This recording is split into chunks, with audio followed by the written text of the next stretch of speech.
we'll just see where it goes. And What I was going to say, John, was I did think your review, you were quite harsh, actually, if anything. following on from my review of Final Fantasy VII, we are now going to do the debate. So I've called Andy and Gaz, random Andy and Gaz. See, I didn't say your full name there, Gaz. So you can't. That was good. I You appreciate didn't say your full name then, Gareth Moore. So it just seems so weird. no more tellings off when I'm playing on my PlayStation 1 or PS1. Don't. There's the PlayStation and there was the PlayStation 1. They were different consoles. That's all I'm saying. So you, we'll go to you first, Gareth, because you're a person who has played Final Fantasy VII for longer than I have. I did about 15 hours. Did you complete it or come close to completing it or? Well, this was the weird one because I saw your review and you were kind of, I think you liked the game, but you didn't put it as a classic of all time. Yeah. And I have played it literally since release, probably every few years. Bought a PlayStation to replay the games of my youth and replayed it. Thoroughly enjoyed it. I watched your review and I was kind of going, it's the greatest game ever, and realised I've never finished it. So it's a tough one for me because I love the game and it is truly a great game, but I've probably only got halfway through disc 2. Right. So which is significantly longer than what I've done.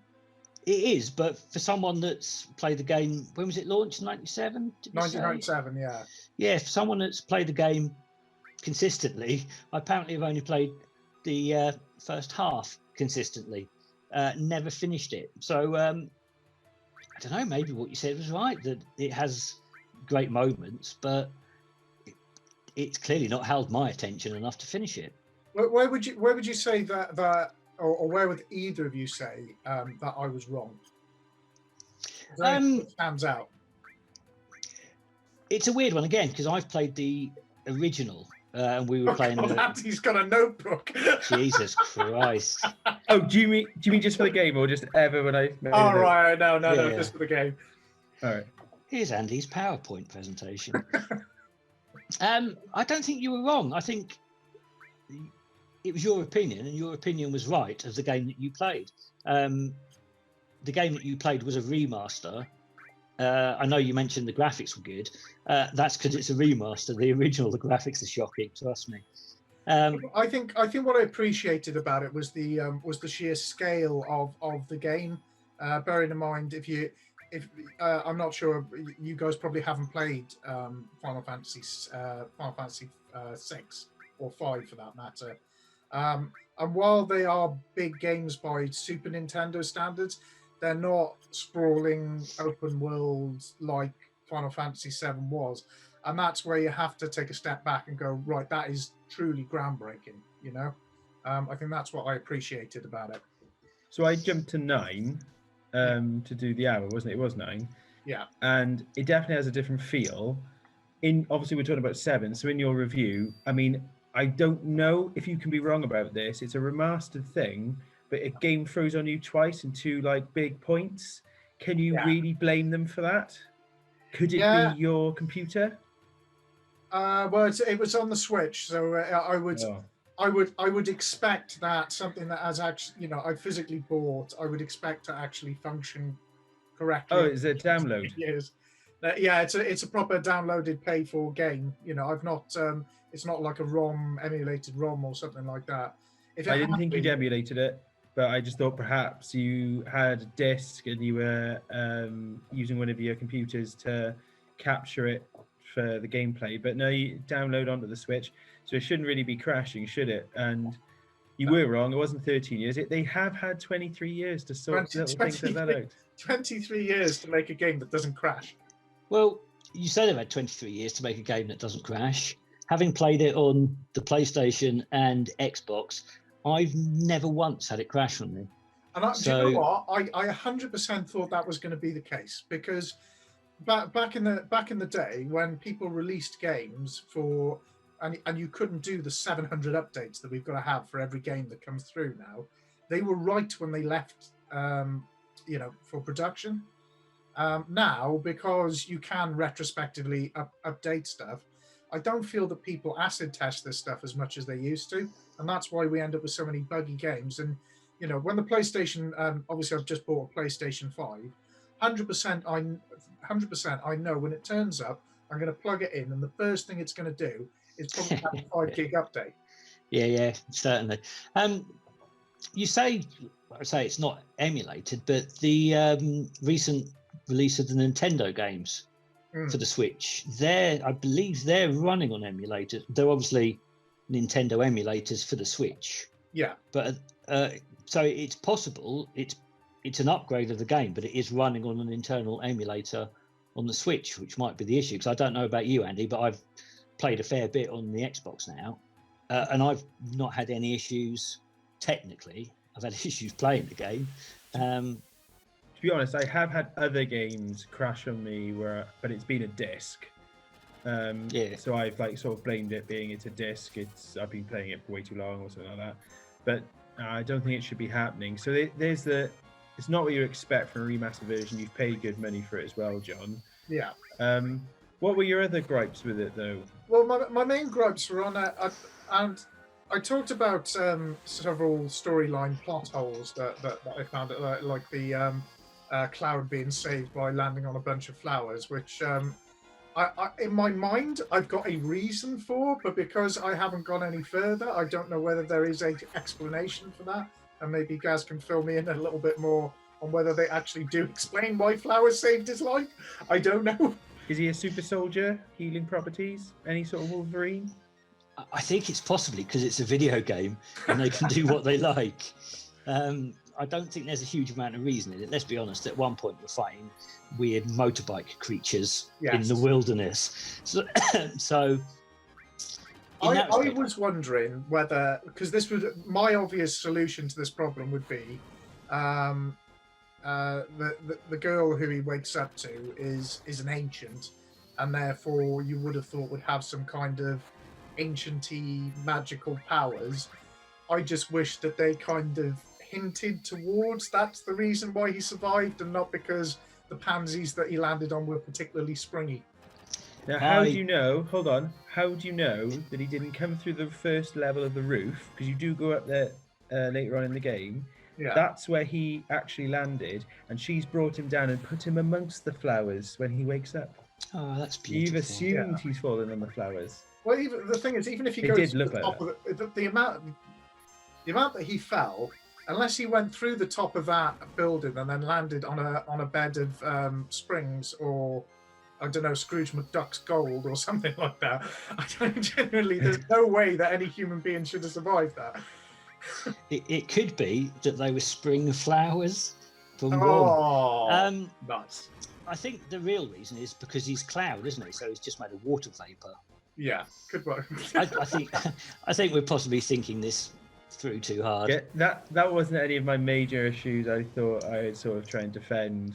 Against.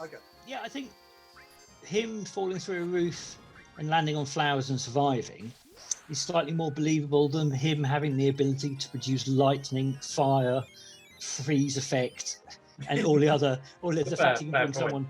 Yeah, he can bring someone back from the dead with a spell. I'm not going to question his ability to land from great heights. Here's another thing that I didn't actually discuss in the main video. So, and I still am unsure how to say the main bad guy's name. Is it Sephiroth? Sephiroth. Okay, yes. Sephiroth. He should be Welsh with a name like that. Sephiroth. He is Welsh. Did you not read the notes? So, with his character, obviously, they turn up at a town. He discovers that he's some kind of biologically created creature, essentially. I don't know why he didn't think he was, considering he is unbelievably more powerful than anything that's anywhere near him. Like, he's like literally god-like status. And then he's like, oh, I can't believe I'm not a real person. I think we all know the answer to that. He spent the first hour in a corridor building up his HP at the beginning of the game. That's the only explanation. But from that point forward, obviously, he reads a load of books. He goes slightly mad. He then kills everybody in the local town that that he's in, apart from Cloud, right? Don't understand the logic behind that, and I'm hoping this is where you can fill me in a little bit because I've obviously missed bits. So then, when you go to the Shinra building, he arrives there, kills everyone in the fucking building, and then for some reason leaves Cloud and his mates alive. They're the only people left alive, even though the door's open, so he definitely could get in. And I'm there thinking, well, why? And then when they're in the ship, he bumps into Cloud in the ship. He doesn't kill Cloud, but instead he launches this massive enemy at him instead. And you're there thinking, I'm not quite getting the logic behind this bad guy. I understand he's a bad guy. I understand he's got a motive. I just don't understand why he doesn't kill these people. I think the use of the word logic explains it. It's a video game. They had 3 discs to fill. And I think that's about it. Is they had a starting point, an ending point, and filled in the gaps with big fights. But you played 9, sorry, John. I haven't played 9, but I have played 10, and this is where and I understand that 10 is PlayStation 2, so it's like a step forward. But everything in 10 makes sense largely. The reason I ask is because it sounds like the main fault you think you've got with Final Fantasy VII is mainly storyline. Yeah. It's graphics for the time. I think that's okay. Yeah. Playability, I like take-turn stuff. I like that you can mix it up, and there was a bit of strategy to it. You're gonna love taking 9 apart then, because the storyline, I was literally like going, right, so this is a thing. Okay, that's a thing. That's from He-Man. What's going on? Right, there's a card game. Okay, that we're not gonna play, and then we're gonna go over there. Yeah. So, as far as storyline goes, I mean, I've only played 9. Yeah. 7. There's got to be that element of, suspending your belief. I don't know, and taking a few leaps.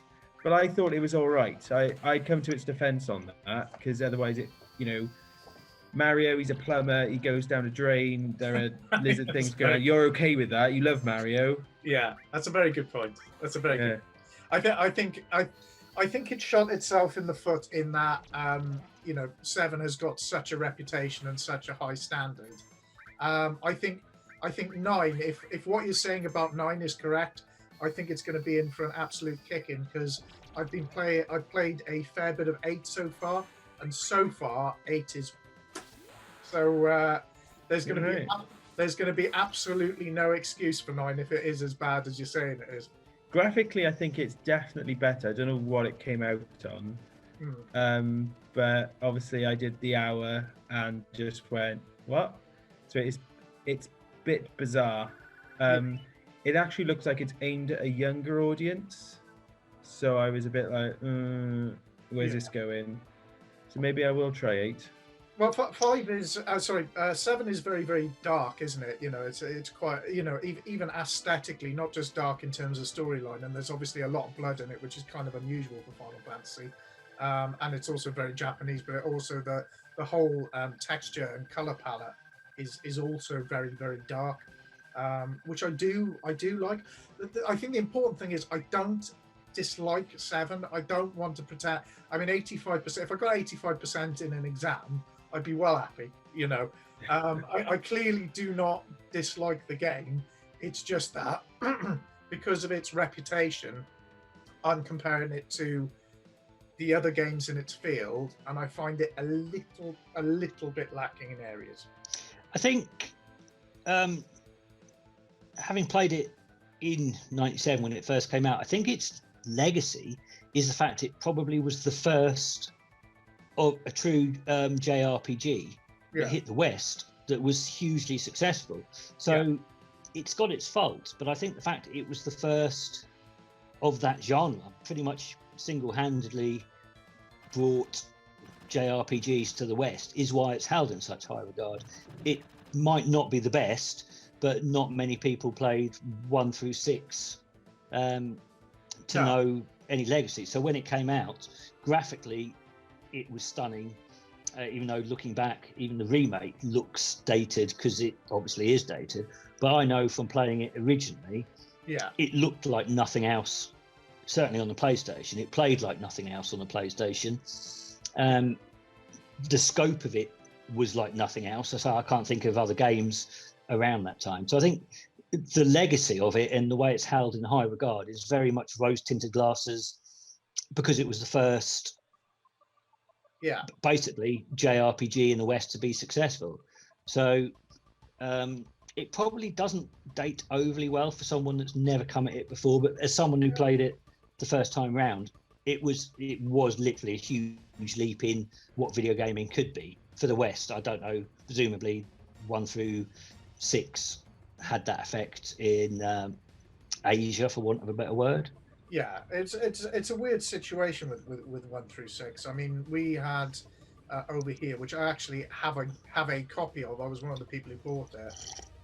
There was a game called Final Fantasy Mystic Quest, and it was a kind of a release that they did in the US and America, specifically to try and drag us over to playing role-playing games. And it was super easy, super basic storyline, some wonderful music, but because it wouldn't be Square if it wasn't wonderful music. But it's quite funny that didn't really make that much difference to the Final Fantasy franchise. But 7, with all of its quirks, with all of its difficulties, with all of it, and some of it, like I say, some of it is distinctly and really nicely Japanese. You know, I said about the storyline with Cloud dressing up as a girl to kind of infiltrate into a different area. That's so Japanese, but it so works. I really do get why it was a big deal, 100%. I just, like I say, in comparison to some of the others, I look forward to you guys if you do get the opportunity to play 8 and 10. But I think the key thing for me is that with 7, after I had done the 15 hours and I had enough, which I considered enough to do the review, I still kind of wanted to play it, and that is always a good sign. Yeah. And so I'm wondering I never played it. Yeah. Other than the hour we forced you to. Yeah.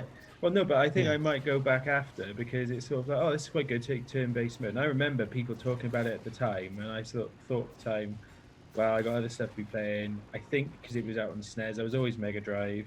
Thought I'm not gonna. Was it on PlayStation as well? It was just PlayStation. PlayStation 1 only. It was. Oh, was it only PlayStation 1? Yeah. PlayStation 1 only. PlayStation and PlayStation 1. Oh yeah, sorry. Right. So that makes me wonder. My mate must have had it then, and I had a PlayStation as well. Because what you said was 1994? 1997. Oh, right. So it's later than I'm thinking. So I still would have had the Mega Drive out, but I was probably spending time on that. I had the PlayStation. I had a few games. Didn't bother to borrow Final Fantasy VII from my mates. Maybe they were holding on to it too much because they loved it, but never got a copy lent to me. Yeah, I'd say the rose-tinted glasses is possibly the PlayStation, when it came out, was very cool. It was very fashionable. It literally was the next generation of consoles. Everyone, I think I'm right in saying, people saw video games as being for kids. The PlayStation came out. You had Wipeout for the Rave generation. Yeah. Tomb Raider was not a kid's game per se, and Final Fantasy VII, I think that's why people look back on it with such high regard, is it was genuinely a feeling that this is a new era of gaming with 3D rather than sprites. So I think it's possible that the game rode on the tails, certainly in the West, of the PlayStation. The fact that it was seen as, this is a huge leap in gaming. People put hours into the game, so it might not be the greatest game ever, but a lot of things that people love aren't the greatest ever. It's just there was a moment in time where this was the best game on the best console at the time. I was playing. Sorry, John. I was playing Resident Evil 2, and Silent Hill. And I was papping myself in Silent Hill. So I was probably just getting on with that rather than catching on to what everyone else was playing. But that again, if you look back on those games now, they're really janky, but I remember playing them, and they were the best games ever. And again, I think there is a huge nostalgia. The fact that they've done complete remake of Final Fantasy VII with up-to-date graphics shows that the nostalgia element, I think, is huge.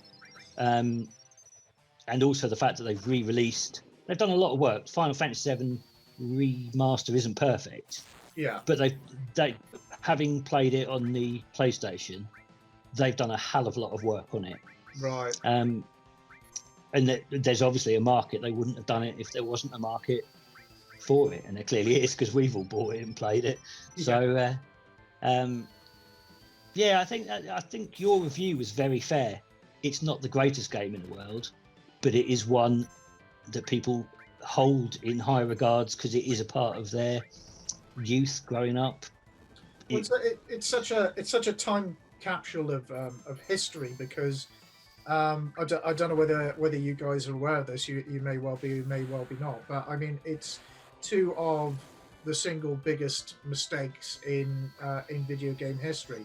If the N64 had been a CD-based drive, I would imagine that games like Tomb Raider and Final Fantasy VII wouldn't have been on the PlayStation, which would have massively handicapped the system when it was released. And then the PlayStation itself was originally built as a CD drive for the Super Nintendo, and Nintendo basically showed Sony the finger partway through the development process when it was almost ready for release. So because they showed the finger to Sony and the finger to Square, both of them have come together to make one of the biggest classics in video game history. Yeah, I don't think it's a coincidence. I think both of them wanted to stick the finger up Nintendo, and that was the result. Like I said, it's not the greatest game in the world, but a lot of people think it is, which is possibly more important than being the greatest game in the world. I'm quite surprised, John, that you gave it, was it 85%? Yeah. After your review, I actually thought, from what you were saying about it, that it was at the most going to be high 60s, low 70s. So 85 and a Mortal Kombat excellent. If you were putting that there, I'd be interested to know what Final Fantasy 13 would score. I don't think they've got a Mortal Kombat sound effect that will go with Final Fantasy 13. So that might be a video for another day once we've all experienced absolute garbage. Get it out of my sight. Just to sum up, then, Final Fantasy VII. It is an absolute classic. I did enjoy playing it. I would like to go back to it at some point. I imagine there's going to be quite a lot of time going to pass in between me getting to do that with all of the other ones to have a look at. But it's been a really nice journey to finally step back in time and play it. And I hope everybody out there gives it a little bit of a go. Why not? Yay! I think it's a bit like a classic film, isn't it? You look at a classic film, and it's a classic film, but you might go, special effects aren't as good as today. You kind of go, that's kind of the point, though, isn't it? It's a classic. It's not perfect. It's not the greatest game ever made, because that is always being made every year. You get the greatest game ever made. But 23, 33, 23, whatever, many years on, it's still enjoyable to play, which to me, I think it sums up the game. It's not the greatest, but it might just be the greatest.